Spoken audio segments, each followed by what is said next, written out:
أعوذ بالله من الشيطان الرجيم بسم الله الرحمن الرحيم اللهم صل على محمد وعلى آل محمد كما صليت على إبراهيم وعلى آل إبراهيم إنك حميد مجيد اللهم بارك على محمد وعلى آل محمد كما باركت على إبراهيم وعلى آل إبراهيم إنك حميد مجيد۔ اللہ تعالیٰ قرآن کریم کی سورت نمبر 5 سورت معاہدہ کی آیات نمبر 89 میں ارشاد بات تعالیٰ ہے، یہ قسم کے بارے میں آیات آئی ہے، عہد کے بارے میں آیات آئی ہے۔ تفسیر ہے یا یمینوں کی جمع ہے معنی یمنی قسم۔ اس مقام پر یہ دوسرا حکم ہے کہ اگر کوئی طیبیات پاکیزہ چیزیں چھوڑنے کی قسم کھا لے تو اس کا کیا حکم ہے۔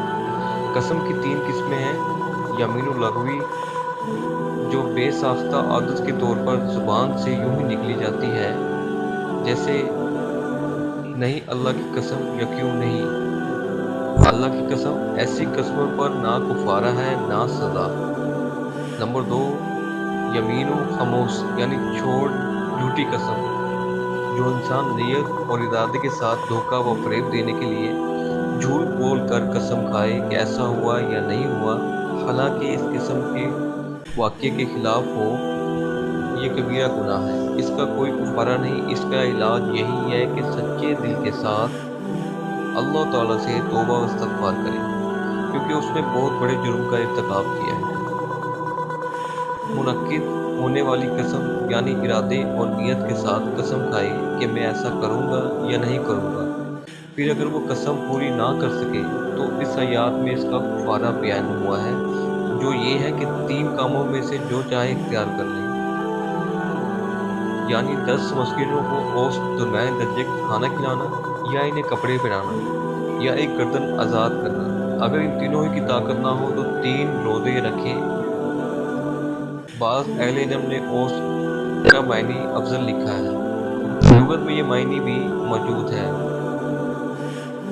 فرمایا یہ 3 روزے خواہ بے درجے رکھے یا الگ الگ، دونوں طرح درست ہے، یعنی قسم توڑنے سے پرہیز کرو، لیکن اگر اسے توڑ دو تو اس کا کفارہ ادا کرو۔ ہاں، اگر وہ قسم کوئی ناجائز کام کرنے کی ہے تو وہ ہرگز پوری نہ کرو بلکہ توڑ دو۔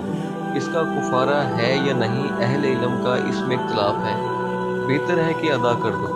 اگر یہ قسم کسی جائز کام کے چھوڑنے کی ہے تو اسے توڑ کر کفارہ ادا کرو۔ جزاک اللہ۔ دس دعا ہے اللہ تعالیٰ ہمیں آیات کو پڑھنے، سمجھنے اور اسے دوسروں تک پہنچانے کی توفیق عطا کرے، اور دل سے دعا ہے ہمیں قرآن شریف کو پڑھنے، ترجمے کے ساتھ پڑھنے، سمجھنے اور دوسروں تک پہنچانے کی توفیق عطا فرمائے۔ جزاک اللہ۔ Please subscribe.